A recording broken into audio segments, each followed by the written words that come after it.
Learning the right holds to interact with a baby is crucial for proper support and bonding. From cradle holds to face-to-face holds, there are various ways to hold a baby safely.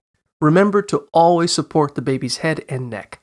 To cradle a baby, slide one hand under the baby's head and one under the baby's bottom, keeping their head and neck supported. Lift and hold the baby to your chest. Then slide the hand under the baby's head down their back so the baby is supported by your forearm. Keep sliding until the baby's head is nestled in the crook of your arm and elbow, with your other hand cupping their bottom, and hold the baby close.